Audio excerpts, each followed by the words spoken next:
મિત્રો, ગોવા આવીએ ને સૌથી પહેલો બીચ કોઈને યાદ આવે ને તો બાગા બીચ. તો બધાની જેમ અમે પણ આંખું બંધ કરીને સૌથી પહેલાં પહોંચી ગયા બાગા બીચ. અને આપ જોઈ રહ્યા છો તે સુંદર નજારો બાગા બીચનો છે. પણ આવો નજારો છે ને તમને ચોમાસામાં જ જોવા મળે. ગોવા આવતા કોઈ પણ વ્યક્તિ, તે ભારતના હોય, ભારત બહારના હોય કે ભારતના કોઈ પણ રાજ્યના હોય, એકવાર બાગા બીચની મુલાકાત અવશ્ય લે છે. અહીં નાહવા માટે પણ છૂટ છે. લાઈફ ગાર્ડ ઓન ડ્યુટી હોય છે.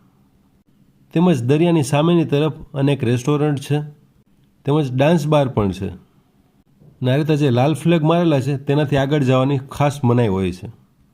તો ગોવા આવો, સ્કૂટરમાં ફરો, બાગા બીચે આવો અને રીલ્સ બનાવો ને જલસા જ જલસા. એટલે ભાઈ બધાય રીલ્સ બનાવતા હતા તો મારો શું વાંક, મેં પણ એક બે રીલ્સ બનાવી જ નાખી. તમે ગોવાના બાગા બીચની મુલાકાત લીધી છે કે નહીં કમેન્ટ કરીને જણાવજો જરૂર. બાકી બાગા બીચનો રાત્રિ નજારો પણ કંઈક અલગ જ હોય છે, જે તમને આવનારી રીલ્સમાં અમે બતાવશું.